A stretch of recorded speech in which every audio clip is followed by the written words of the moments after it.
बच्चों, आज हमारा जो टॉपिक है क्लास 7th के लिए टॉपिक जो हमने लिया है इलेक्ट्रिकल मेजरिंग इंस्ट्रूमेंट। बच्चों, इस टॉपिक में हम लोग इलेक्ट्रिकल मेजरिंग इंस्ट्रूमेंट के बारे में जानेंगे, जिसमें इसके use of measuring instruments, multimeters और इसके एरर्स और बाकी सारी डिटेल्स हम लोग पढ़ेंगे। तो इस यूनिट को शुरू करने से पहले मैं एक आपको माइंड जोक एक्टिविटी देता हूँ। तो आज की जो एक्टिविटी हमारी है, इसमें हम एक छोटा सा टास्क है आपके प्रीवियस नॉलेज के आधार पे। Identify the followings, note the detail about these articles. आपको कुछ आर्टिकल्स की हम पिक्चर दिखा रहे हैं। इस आर्टिकल्स को देख करके आपको अपनी नोटबुक में इसके बारे में लिखना है, आपने कहाँ देखा है और ये किस काम के लिए आता है। तो इसके बारे में ज़्यादा मैं नहीं बताऊंगा, आप देखिएगा और इसको समझिएगा और ये अपनी नोटबुक में आप ज़रूर नोट करिएगा। अगर इसकी पिक्चर आप बना सकते हैं तो बनाइएगा, नहीं तो कोई ज़रूरत नहीं है। इंस्ट्रूमेंट का नाम और इसका क्या यूज़ है, कहाँ आपने देखा है, ज़रूर लिखिएगा। ठीक है, अब हम लोग अपना टॉपिक शुरू करते हैं। Electrical measuring instrument. The instrument which are used measure any quantity are known as measuring instrument, which are useful for measuring either electrical quantity as parameters. देखिए, इलेक्ट्रिकल मेजरिंग इंस्ट्रूमेंट में बहुत सारे इंस्ट्रूमेंट्स हैं, लेकिन basics कुछ मैं आपको बताऊंगा आपके क्लास और आपके स्टैंडर्ड के आधार पे। तो कुछ हम इंस्ट्रूमेंट की बात करेंगे जिसमें मेनली हमारा voltmeter, ammeter, Om metre and multimeter. ये चार कुछ बेसिक एलिमेंट्स हैं, बेसिक मेजरिंग इंस्ट्रूमेंट्स हैं, जिनको हम लोग फ्रिक्वेंटली देखते हैं अपनी लाइफ में, डेली लाइफ में भी आपको दिखता है। तो पहले हम शुरू करते हैं वोल्ट मीटर से। As a name suggested, voltmeter is a measuring instrument which measure the voltage across any 2 points of electrical circuit. The unit of voltage is a volt and the measuring instrument is in meter. Hence the word voltmeter is obtained by the combination of two words volt and meter. सीधे दिख रहा है नाम से, इसके पता चल रहा है इसका नाम वोल्ट और मीटर है। वोल्टेज को मेजर करने के काम आता है ये, और इसको किसी भी सर्किट में अगर वोल्टेज मेजर करना है तो उसके दोनों पॉइंट पे हम इसके टर्मिनल को कनेक्ट करके वोल्टेज मेजर कर सकते हैं। We can classify voltmeter into the following two parts. Voltmeter हमारा दो टाइप से क्लासिफाइड है, डीसी वोल्ट मीटर और एसी वोल्ट मीटर। आप जानते हैं सप्लाई हमारी दो तरह की होती है, एसी और डीसी, दोनों का नेचर अलग अलग होता है। तो उसी के अकॉर्डिंग इसको दो पार्ट से क्लासिफाई किया गया है। पहले देखते हैं DC volt meter. As the name suggested, DC volt meter measure the DC voltage across 2 point of the electrical circuit as per DC volt meter shown in the figure. Figure में आप देख सकते हैं सीधे इसके मीटर पर लिखा रहता है DCV, और ये दो टर्मिनल ब्लैक और रेड टर्मिनल कनेक्ट करने के लिए, और इसको आइडेंटिफाई करना बहुत इजी है डीसी वोल्ट मीटर को। DC volt meter shown in figure, the range इसकी दी है 0 से लेके 10 वोल्ट। तो बच्चों बताते हैं हम कि जो 0 से लेके 10 वोल्ट मतलब कि ये 0 से 10 वोल्ट तक के ही डीसी वोल्टेज को मेजर कर सकता है। अगर आपको लगता है कि यहाँ 10 वोल्ट से ज़्यादा की सप्लाई है तो आपको इससे ज़्यादा रेंज के लिए डीसी वोल्ट मीटर लेना पड़ेगा। हर वोल्ट मीटर की अपनी रेंज होती है, 0 से लेकर के 100, 200, 300 इस तरह से। तो ये आपको प्री डिफाइन होना चाहिए, या आप जहाँ वोल्टेज मेज़र करने जा रहे हैं आपको एक गेस ज़रूर होना चाहिए कि वहाँ कितने वोल्ट सप्लाई हमारी होगी। जैसे मान लीजिए आपने सेल का वोल्टेज मेज़र करना है तो वो 3 वोल्ट का सेल होता है, 1.5 वोल्ट का एक सेल होता है, तो वो आप मेज़र कर सकते हैं आसानी से। लेकिन अगर आपको 100 वोल्ट सप्लाई मेज़र करनी है तो वहाँ पर ये मीटर नहीं यूज़ करेंगे। इधर देखते हैं AC volt metre. The name suggested AC voltmeter measuring AC voltage across any 2 points of electrical circuit as a practical AC voltmeter shown in the following figure. आप दिख रहा है यहाँ पे भी लिखा है AC volts, that is a AC voltmeter, और इसकी जो रेंज है 0 से लेकर के 250 वोल्ट तक। हमारे घर की जो डोमेस्टिक सप्लाई है 230 वोल्ट तक मैक्सिमम होती है, तो उसी रेंज के अकॉर्डिंग इसको बनाया गया है। जनरली ये आप देखे होंगे घर में फ्रिज के स्टेबलाइज़र में या टेलीविज़न के स्टेबलाइज़र के लिए जो यूज़ करते हैं वहाँ पर ये लगा रहता है। कभी कभी मेन स्विच के पास भी लोग बहुत लगवाते हैं वोल्टेज देखने के लिए। तो ये हमारा AC वोल्ट मीटर है। रेंज इसकी बता दी मैंने। Hence it can be used measure AC voltage from 0 to 250 volts. अब देखते हैं एमीटर, बेसिक्स है एमीटर का। As the name suggested, ammeter is a measuring instrument which measure current flowing through any 2 point of electrical circuit. The unit of current is ampere and the measuring instrument is meter. Then the word ammeter is obtained from combination of of ampere and meter. We can classify also this one is a two types, AC emitter and DC emitter.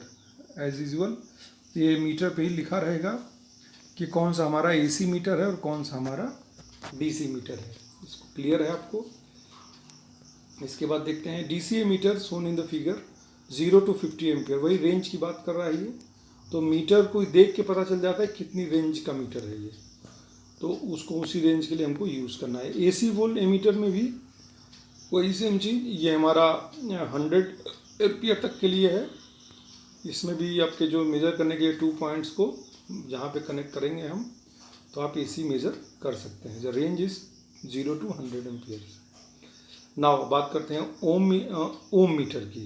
Om metre simply जो resistance का हमारा unit होता है ओम, तो इसको resistance metre ना करके ओम metre कहा जाता है, क्योंकि ohm is a unit of resistance. Ohm meter is use measure the value of resistance between any 2 points of electrical circuit. It can also be use for finding the value of unknown register. There are 2 types of ohm meter, series ohm metre and shunt ohm meter. देखिए बच्चों, series और shunt आपको पता होगा, series और parallel circuit आपको पहले मैंने बताया है। तो सीरीज सर्किट जो होगा उसी से आया है नाम सीरीज ओम मीटर का, और पैरेलल मतलब जहाँ पे शंट कनेक्शन होता है डायरेक्टली पॉजिटिव और नेगेटिव में, तो वो हमारा शंट एमीटर होता है।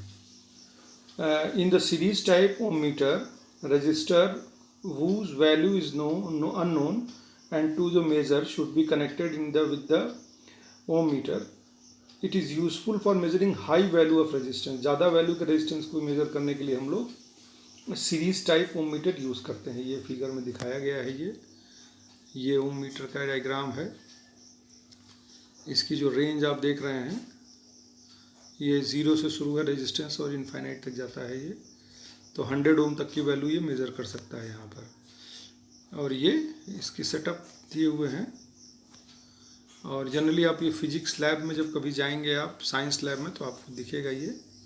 इन shunt type ohm meter the resistance whose value unknown to be measured should be connected in the parallel shunt with the ohm meter is useful for measuring a low voltage resistance. जो यही same चीज़ अगर हम लो voltage resistance के लिए अगर हमको measure करना है, लो वैल्यू रेजिस्टेंस के लिए, तो हम लोग वो शंट मीटर यूज़ करते हैं। तो ओम मीटर सिंपली रेजिस्टेंस के वैल्यू को मेज़र करने के लिए यूज़ होगा। अब आते हैं मेन हमारा मल्टीमीटर।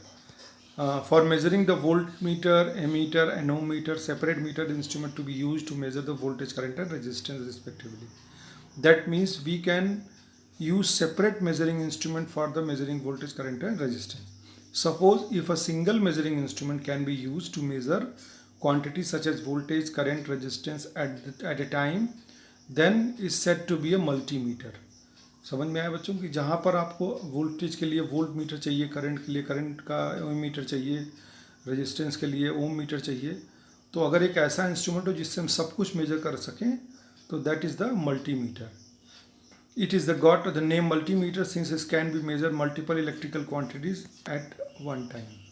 One time means कि अगर आप एक बार उस इंस्ट्रूमेंट को लिए हुए हैं हाथ में, तो उस पर्टिकुलर जगह पर आप वोल्टेज भी मेजर कर पाएंगे, रेजिस्टेंस भी, और उसका करंट की वैल्यू भी. The instrument which is considered in this chapter are indicating type of instrument that pointer those instrument deflect at the pointer particular values. देखिए हमने जो इस चैप्टर में यहाँ पर जो शो कर रहा हूँ मैं, ये अब एनालॉग मीटर है जिसमें एक पॉइंटर स्केल लगा हुआ है. इसका एक डिजिटल फॉर्म भी आता है, उसमें वैल्यूज़ को डिजिट के फॉर्म में इंडिकेट करता है. वो जिस भी वैल्यू के लिए आप जाएंगे, तो वो दोनों अपने आप में अपनी जगह पे उसकी अलग अलग इंपॉर्टेंस है. Multimeter is electronic instrument use for measuring a quantity such as voltage, current, वही सारी चीज़ें बाद में लिखी हैं. इसमें आप DC और AC को भी मेज़र कर सकते हैं अलग अलग. DC AC करंट को भी मेज़र कर सकते हैं, रेजिस्टेंस की सेवरल रेंज को मेज़र कर सकते हैं आप. यहाँ रेंज भी बहुत वाइड रेंज इसकी होती है. तो ये डायग्राम आपको दिख रहा है, इसमें देखिए आप साइड से milliampere, DC volt, battery volt, ohm, सारी वैल्यूज़ दिख रही है और ये कलर्स के फॉर्म में दिया हुआ है। तो ये सारा ओम मीटर सबसे टॉप में दिया है, तो ये सारे वैल्यूज़ को मेज़र कर सकता है। इसके लिए ये नॉब दी हुई है, किस रेंज में कहाँ को सेट करना है सारा दिया है। इधर डीसी वोल्टेज, एसी वोल्टेज, ये दो प्रॉप्स हैं जिसमें हम लोग कनेक्ट करेंगे टर्मिनल्स को, जहाँ पे इसको कनेक्ट करना होता है। जनरली इसको सर्किट की चेकिंग में काम आता है, रिपेयरिंग वर्क में काम आता है। ऐसे उन्होंने figure the multimeter can be use for measuring high resistance, low resistance, DC voltage, DC current, different scale range values and each quantity mark the above figures. तो बच्चों ये हमने बात करी अभी सारे इंस्ट्रूमेंट्स की। इसके बाद अब आपको हम बताते हैं कुछ परफॉर्मेंस करेक्टरिस्टिक्स होता है हर इंस्ट्रूमेंट का, थोड़ा सा इसके बारे में भी आपको जानना ज़रूरी है। मैं सिर्फ इसकी बेसिक नॉलेज आपको दूंगा। The characteristics of measuring instrument which is helpful to know the performance of instrument and help in measuring any quantity of the parameter are known as the performance characteristic। अगर कोई भी instrument किसी भी quantity को measure कर रहा है तो उसके कुछ परफॉर्मिंग करेक्टरिस्टिक्स होते हैं, परफॉर्मेंस करेक्टरिस्टिक्स होते हैं जो उस इंस्ट्रूमेंट के क्वालिटी को, उसकी मतलब वर्किंग को अच्छी तरह से डिफाइन कर सकता है कि कौन सा इंस्ट्रूमेंट सही है, कौन सा नहीं सही है। तो देखते हैं टाइप ऑफ परफॉर्मेंस में इसकी दो तरह की परफॉर्मेंस है, स्टैटिक करेक्टरिस्टिक्स और डायनामिक करेक्टरिस्टिक्स। तो पहले हम लोग बात करेंगे स्टैटिक करेक्टरिस्टिक्स की। Static characteristics of quantity of the parameter measuring instrument that do not vary with respect to the time is called static characteristics. Sometimes these quantities parameter may be slowly with respect to the time. Following are the list of static characteristics। देखिए time, जैसे हम कोई चीज़ measurement कर रहे हैं तो अगर उसको मेज़र करने के लिए टाइम लगता है समय, तो वो ये करेक्टरिस्टिक्स टाइम के साथ वेरी नहीं करती है। ये उसके इंस्ट्रूमेंट में कुछ अपनी करेक्टरिस्टिक्स होती है, वो उसकी अपनी इंस्ट्रूमेंट डिज़ाइनिंग के टाइम की होती है, वो इसको डिफाइन करती है। इसमें सबसे पहले देखिए accuracy, precision, sensitivity, resolution, static error. नए नए वर्ड्स आपको दिख रहे हैं, कुछ वर्ड आप सुने भी होंगे जैसे एक्यूरेसी। तो accuracy, the algebraic difference between indicates value of instrument AI and the true value at 80 is known as accuracy mathematically. Means ये कह रहा है कि अगर हम 230 वोल्ट को मेज़र कर रहे हैं और वहाँ पर रीडिंग 230 वोल्ट आनी चाहिए, लेकिन हमारा इंस्ट्रूमेंट अगर 230 वोल्ट दे रहा है रीडिंग, तो ये एक्यूरेट इंस्ट्रूमेंट होता है, इसका डिफरेंस जो होगा वो ज़ीरो होगा। अगर यहाँ पर रीडिंग 230 के बजाय 220 आ रही है या 240 आ रही है, तो यहाँ 10 वोल्ट का डिफरेंस है। तो ये थोड़ा सा इसकी एक्यूरेसी को शो करता है कि मतलब ये इतना एक्यूरेट नहीं है। The term accuracy signifying how much indicate values instrument 80 is closer to the true value, मतलब उसकी एक्चुअल ट्रू वैल्यू से कितना नज़दीक है जो इंस्ट्रूमेंट मेजरमेंट कर रहा है, तो दैट इज़ द एक्यूरेसी। दूसरा है precision. If the instrument indicate the same value separately when it is used to measure some quantity under the same circumstances for any number of times, then can say that the instrument is highly precise. ये कह रहा है कि अगर हम किसी भी value को हम मेज़र कर रहे हैं इंस्ट्रूमेंट से, और एक बार हमने मेज़र किया तो उसकी वैल्यू 230 आ रही है, दोबारा फिर मेज़र किया तो 225 आ रही है, दोबारा मेज़र किया तो 220 आ रही है, कभी 245 आ रही है, तो इसको कहा जाएगा कि ये इंस्ट्रूमेंट हमारा प्रिसाइज नहीं है। लेकिन अगर हम उसको बार बार एक ही वैल्यू को मेज़र करें और वो एक ही रीडिंग दे, तो दैट इज़ कहेंगे इसको हमारा ये इंस्ट्रूमेंट हाई प्रिसाइज है। तो हाई प्रिसाइज इंस्ट्रूमेंट को ज़्यादा अच्छा माना जाता है। Sensitivity, the ratio of change of output of the instrument is given changes in the input and delta A in the that to be measured is called sensitivity। कह रहा है कि आउटपुट में अगर कोई चेंजेस है, तो अगर इनपुट में हम कोई चेंज करेंगे तो आउटपुट में तुरंत चेंज होगा। तो इस तरह का जो ये एक प्रॉपर्टी होती है इंस्ट्रूमेंट की, वो सेंसिटिविटी कहलाती है। अगर आपने इनपुट में ज़रा, जैसे जहाँ वैल्यू मेज़र कर रहे हैं वहाँ पे ज़रा सा चेंज किया लेकिन आउटपुट में चेंज नहीं हुआ, तो दैट इज़ द इंस्ट्रूमेंट हमारा सेंसिटिव नहीं है। लेकिन अगर वो बहुत तेज़ी से सेंस करता है तो जो सेंसिटिव इंस्ट्रूमेंट है। If term sensitivity signifying the smaller change in the measurable input that is required to be instrument to be respond। अगर इनपुट में कोई ज़रा सा भी चेंज हो रहा है तो इंस्ट्रूमेंट को रिस्पॉन्स अगर करता है तो वो हाई सेंसिटिव इंस्ट्रूमेंट है। एक है resolution, if the output of the instrument will change only when the specific increment of input then the increment of is called the resolution। that means instrument capable measuring the input efficiency that the resolution of the input। देखिए ये कह रहा है कि अगर आप मान लीजिए 100 वोल्ट मेज़र कर रहे हैं वोल्टेज का, और आपने अब उसके बाद आपने थोड़ा वोल्टेज बढ़ाया कि मतलब 105 वोल्ट आपने मेज़र करना चाहा, लेकिन जो हमारा इंस्ट्रूमेंट है वो 100 के बाद में सीधे फिर 110 पे चेंज हो रहा है, तो दैट इज़ द रेजोल्यूशन। या अगर हमारा इंस्ट्रूमेंट 100 दिखाता है फिर 105 दिखा सकता है, आपने अगर 100 के बाद 101 किया, 102 किया, 103 किया, इंस्ट्रूमेंट में कोई चेंज नहीं है, लेकिन 105 जब हुआ तब जाकर इंस्ट्रूमेंट में चेंज हुआ, तो that is called the resolution. तो जो वैल्यू बढ़ रही है वो जितनी कम इंटरवल में बढ़ेगी उतना अच्छा हमारा इंस्ट्रूमेंट होगा, और जितनी ज़्यादा वैल्यू इंटरवल पे बढ़ेगी वो मतलब उसका लो रेजोल्यूशन होगा। ये हमारा रेजोल्यूशन वर्ड है। और स्टैटिक एरर, स्टैटिक एरर में the difference between true value of the quantity does not vary with the respect of time and the indicate value of instrument I is known as static error. Mathematically मतलब ये कह रहा है कि जो हमारी true value है और जो मेजरेबल वैल्यू है, टाइम के साथ अगर वो चेंज होती है तो उसके बीच का जो डिफरेंसेस है चेंज होने का, that is the static error. ये कुछ हमारी स्टैटिक करेक्टरिस्टिक्स थी। अब आइए कुछ देखते हैं डायनामिक करेक्टरिस्टिक्स। डायनामिक करेक्टरिस्टिक्स में the characteristics of the instrument which are use to measure quantity और parameter that very quickly in response of the time is called dynamic characteristic. देखिए टाइम के साथ जो वैल्यू चेंज होती रहती है instrument की, वो डायनामिक करेक्टरिस्टिक्स है। पहला जैसे दिया है स्पीड ऑफ रिस्पॉन्स, ये रेजोल्यूशन से रिलेटेड है बट थोड़ा सा अलग है ये। The speed which is instrument respond whenever there is any changes in the quantity to be measured is called speed of response.